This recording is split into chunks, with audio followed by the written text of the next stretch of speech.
mga lods, ibang bangka gamit namin ngayon, oh. Oh. Di muna nag-dive si Bro Dave ngayon. Pahinga muna siya. Babalikan namin ang spot sa Rapo-Rapo.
Alright mga lods, bababa na naman kami.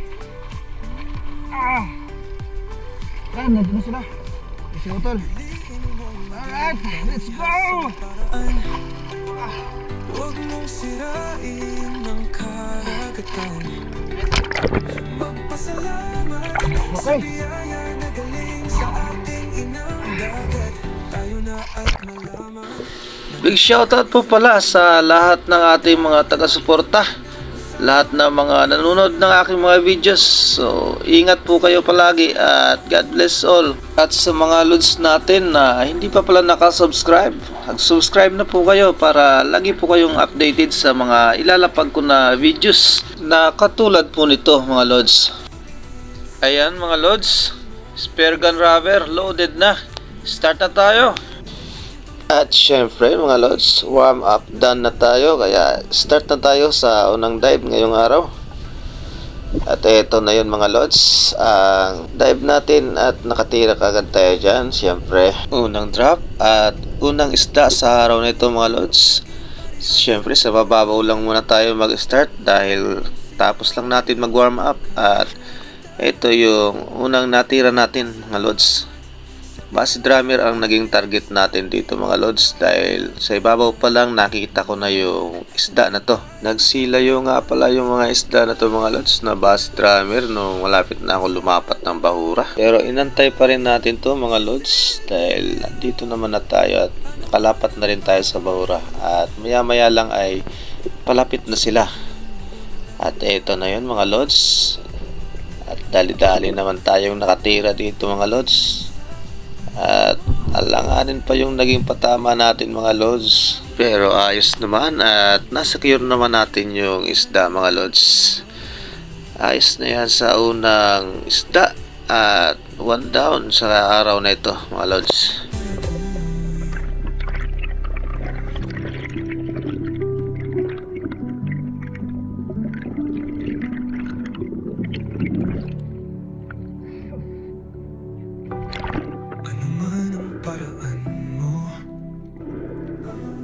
Subukan mo na lang manalo.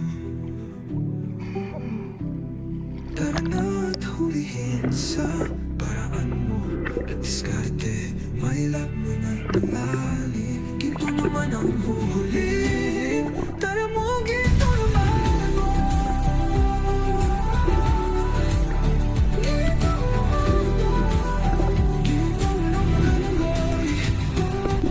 Next drop tayo sa araw na to mga lods.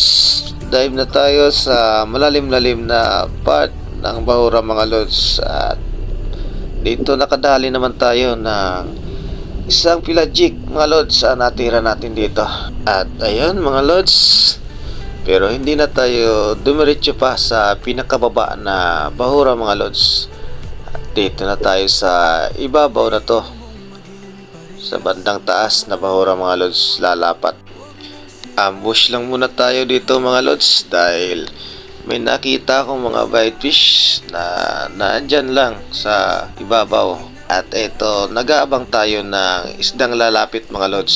Sa paraan ng pag-aambush mga lods, mga bro, kailangan talaga na may tiyaga ka at huwag kang may inip. Hanggat kaya pa na breath hold natin mga lods, mag-aantay tayo. At ayan na nga mga lods, may dumaan na sa bandang likuran natin yun ang galing mga lods. At natagalan tayo mga lods, may pihit yung spear gun dahil alanganin yung posisyon natin. Nakala kong hindi na babalik mga lods, pero eto, may nakalimutan yata. At ayun, natira naman natin mga lods. At maganda yung patama natin dyan. Alright. Bluefin Trevally. Yan ang pangalawang isda natin mga lods sa araw na ito. Panalo.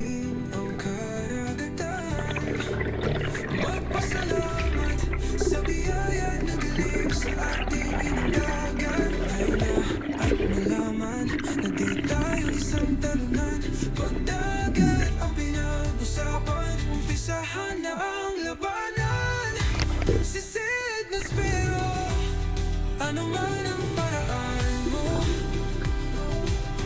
subukan mo na lang manalo. Tara na't hulihin sa paraan mo at diskarte, may laman at malalim. Ito naman ang huhulihin, tara na ginto lumagoy.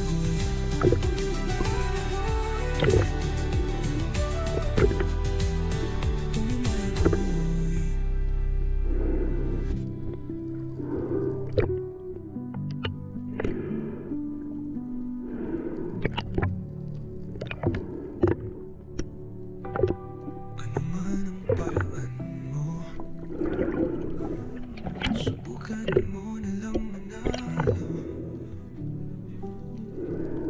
Tara na't At pagkatapos may tuhog ang Bluefin Trevally na yun mga lods, malayo-layo yung narating at nilangoy natin mga lods bago tayo nakadraft sa susunod na itong bahura mga lods. Base drummer ulit sana ang target natin dito mga lods. Pero paglapat natin sa bahura, ayun ulit, nawala na naman yung mga base drummer. Medyo mailap na kasi mga lods dahil binabalik-balikan talaga namin ito mga bahura na ito, kung saan palagi kaming nakakuha ng katulad nila base drummer dahil ang dami-dami ritong base drummer mga lods. Pero sa pagkakataong ito mga lods ay ito, may nakita tayong isang unicorn fish. Nasa malayong distansya pa ito mga lods pero inantay na natin. At ito na siya mga lods. Medyo mahihain pa mga lods at ayaw pa talagang lumapit ng diretsyo sa distansya na hinihingi natin. At ito na yon. Natira naman natin mga lods pero alanganin yung tama. Nasa may buntot niya lang mga lods tinamaan. At sa balat lang mismo nakakapit yung ating shotting mga lods. Medyo matagal na tayo sa ilalim yan mga lods kaya hinayaan na lang natin. At ito nangyari mga lods.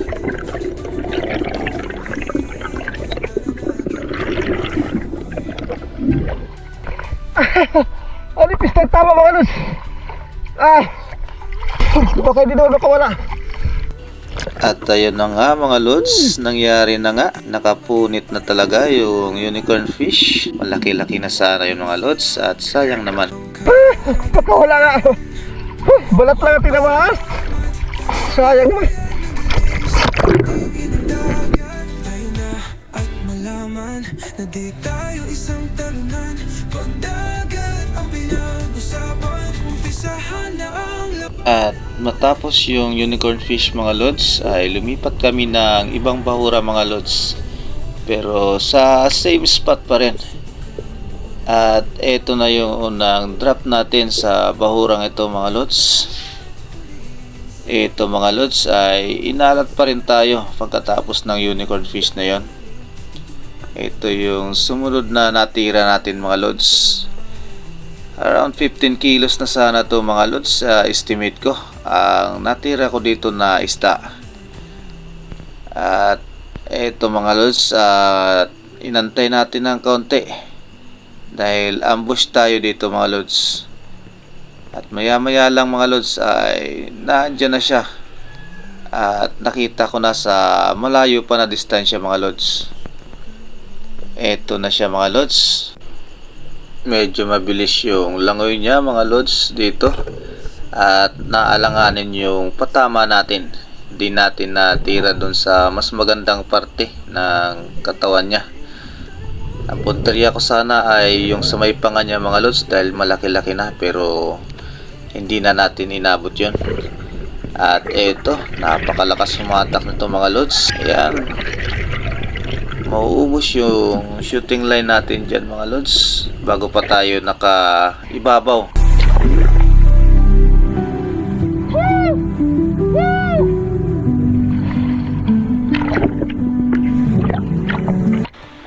Nangyari na nga mga lods, medyo malayo yung mga kabady natin kaya hindi na mahabol para i-second shot pa.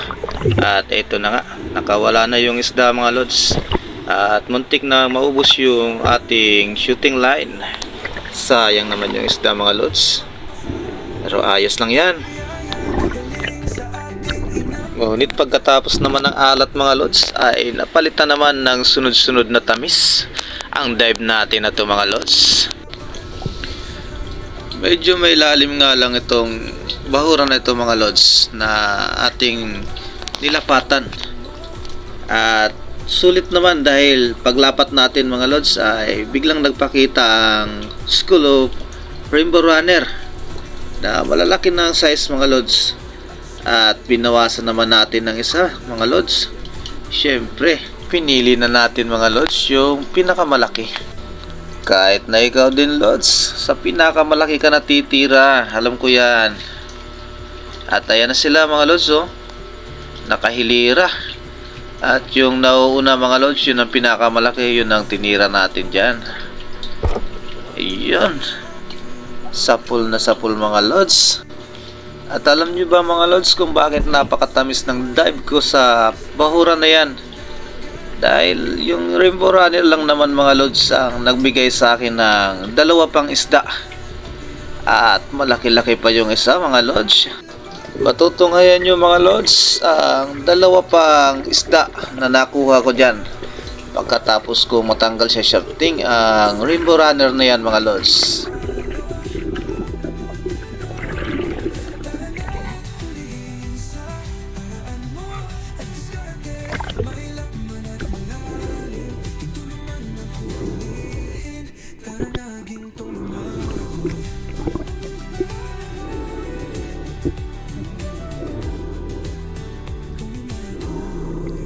Habang hinata ko mga lods ang Rainbow Runner na natusok natin ay yung mga kasamahan niya nandyan pa rin mga lods. Ayan, ayaw pang umalis.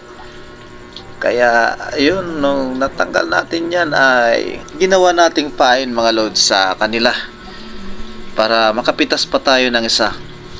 At ito na yung sumunod na nangyari mga lods.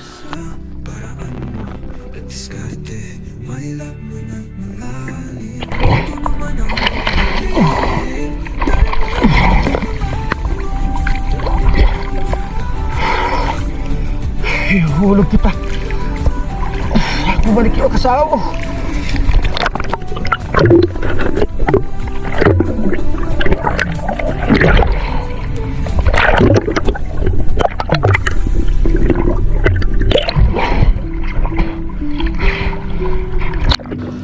At ayun na nga mga lods, inilaglag ko na yung Rainbow Runner na una nating natira kanina.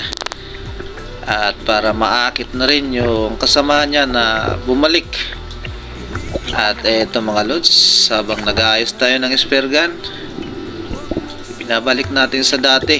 At ayun, maya maya lang mga lods, abangan nyo yung sumunod na dive natin. At nandyan na sila. Dati tayo isang talunan, pagdagat ang pinag-usapan, umpisahan na ang labanan. Sisitas pero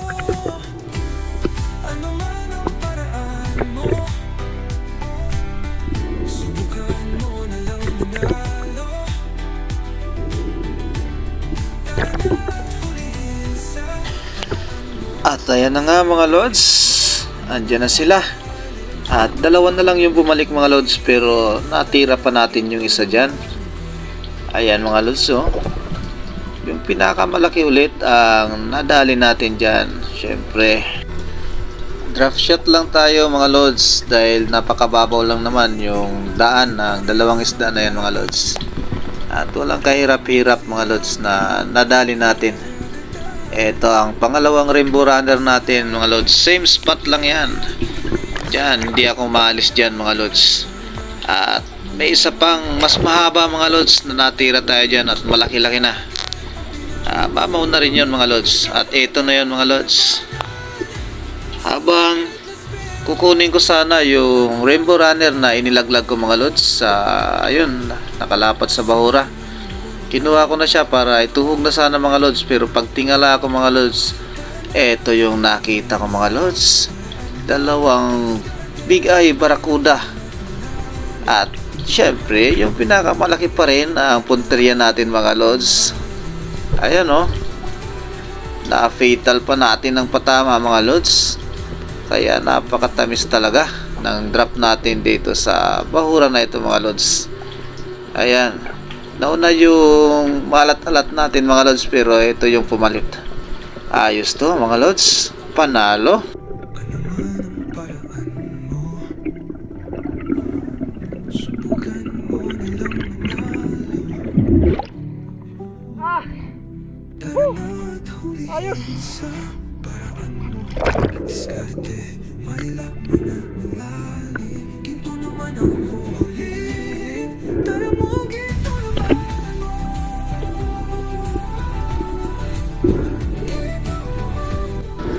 Successful naman mga lods ang paraan na ginamit natin para makadali tayo ng dalawa pang isda. At big eye barracuda pa yung pangalawa natin na natira mga lods. Panalong panalo talaga. Yan ang tunay na gintong lumalangoy mga lods. Diyan tayo kumikita pag malalaki yung natitira natin.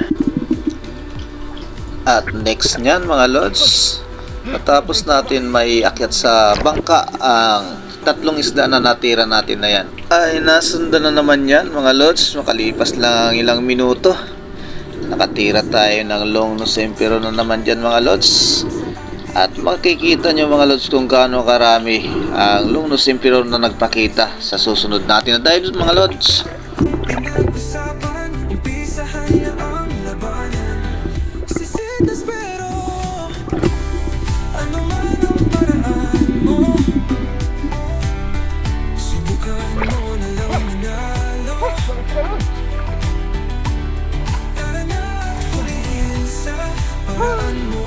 At diskarte, may laman at malalim. Ginto naman ang huhulihin. Tara na, gintong lumalangoy.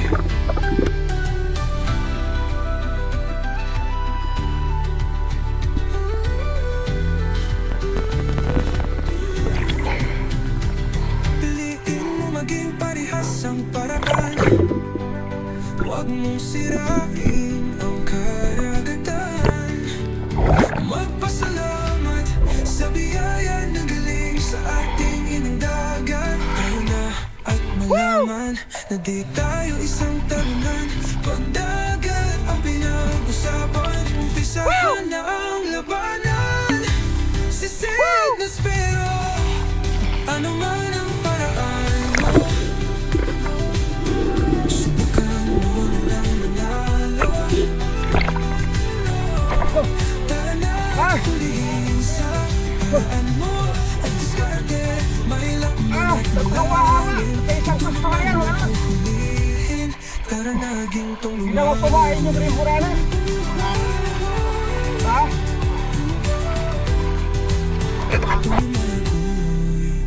At eto na pala yun mga lods.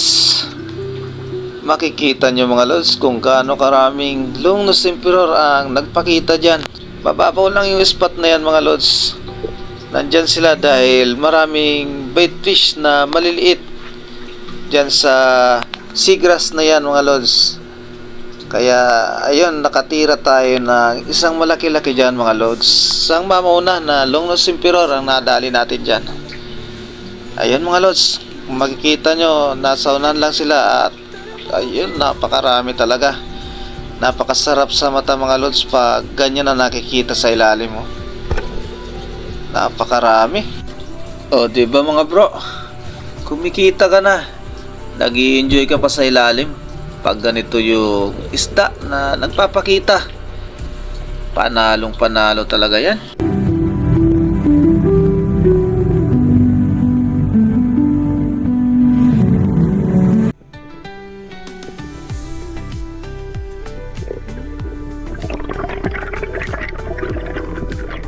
Piliin mong maging parehas ang paraan. Huwag mong sirain ang karagatan. Magpasalamat sa Napakarami.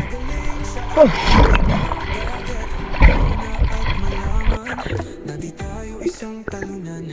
Pagdagat ang pinag-usapan, umpisahan na ang labanan. Sisitas pero ano man ang paraan mo, subukan mo na lang manalo. Tara na at hulihin sa paraan mo at diskarte. Mailap man at malalim, ito naman ang hulihin. Tara na gintong lumangoy.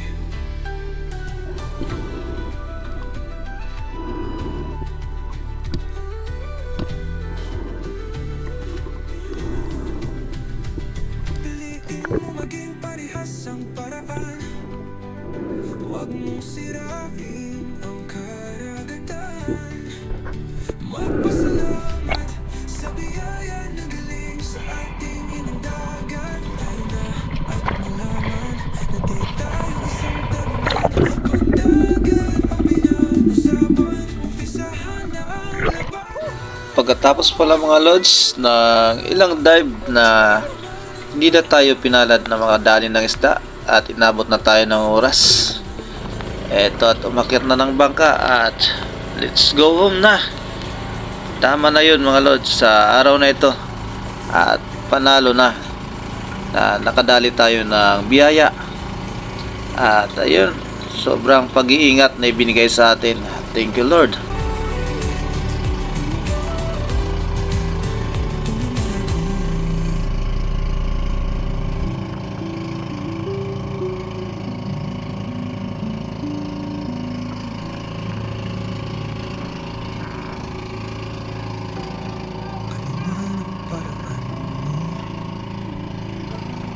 Subukan mo na lang manalo. Tara na at hulihin sa paraan mo at diskarte.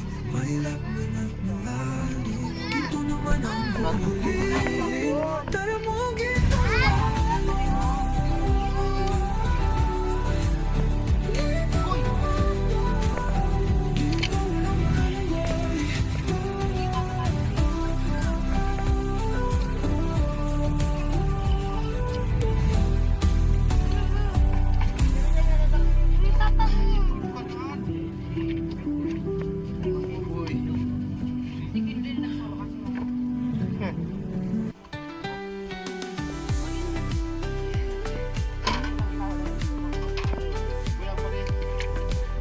piliin mong maging parehas ang paraan.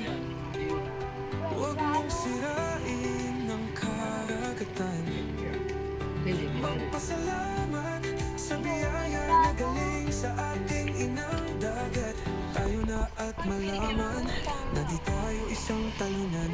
Pagdagat ang pinag-usapan, umpisahan na ang labanan.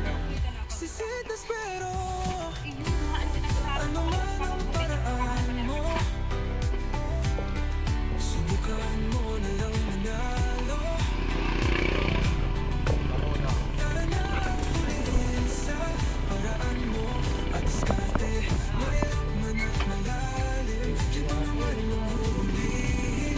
Tara na gintong lumangoy. Reply.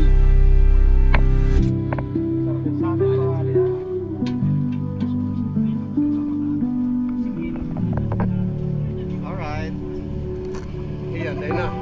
Kaya pa, nalugso. Paraan mo. Hindi na reparo eh. Dapat ko Subukan reparo. mo na lang Baka mana yung ano mo. Tara na't hulihin sa paraan mo. Diskarte